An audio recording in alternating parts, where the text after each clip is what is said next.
Bismillahirrahmanirrahim. Semoga saudara kita Ferry Irawan bisa Allah sembuhkan penyakitnya, Allah berikan kesehatan dan dipanjangkan umurnya serta berkah semuanya. Amin, amin ya rabbal alamin. Dan sekarang sesuai tema kita pada pagi hari ini, taubat penghapus segala penyakit.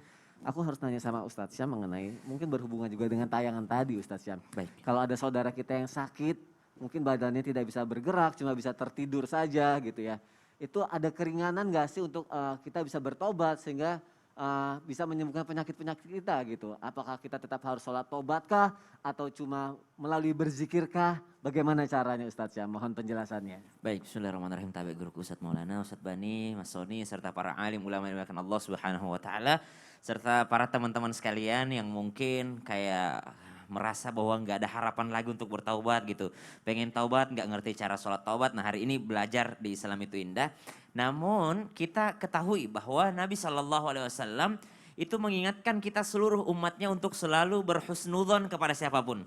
Berbaik sangka kepada siapapun sekalipun dia adalah pendosa. Kita sering mendengar kalimat bahwasanya jangan merasa diri lebih daripada orang lain. Karena belum tentu kita yang beriman saat ini beriman sampai kita meninggal dunia. Dan belum tentu orang yang tidak beriman mungkin saat ini dia tidak beriman sampai dia meninggal dunia. Bisa saja di detik-detik akhir dia sebelum dia meninggal dunia. Sebelum sampai kerongkongan yang namanya nyawanya atau dicabut nyawanya sebelum matahari terbit dari barat yang tadi disampaikan oleh guru kita Ustadz Bani. Mereka kembali kepada Allah Subhanahu wa taala. Karena taubat itu hitungan detik. Taubat itu hitungan detik saja. Jadi ada misalnya nih teman-teman sekalian ada orang yang kelihatan ya apa sih istilahnya begajulan gitu ya. Nakal atau mungkin dia tidak pernah sholat sebelumnya, tidak pernah beribadah. Lalu hobi dia adalah minum-minuman keras, tiba-tiba dia berangkat ke klub malam suatu malam ketika dia pulang dari sana.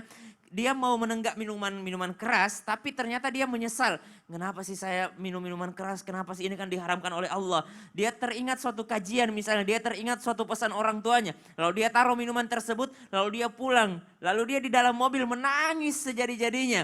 Lalu ada perasaan menyesal dan takut kepada Allah Subhanahu wa taala. Dan dia mengatakan, "Ya Allah, hari ini saya benar-benar bertaubat. Tadi itu adalah terakhir saya ke tempat maksiat dan mulai hari ini saya akan menjadi jamaah masjid. Mulai hari ini saya akan bertaubat berhijrah." Di mobil dia mengatakan itu atau bertekad dalam hatinya, tiba-tiba kecelakaan. Kecelakaan meninggal dunia.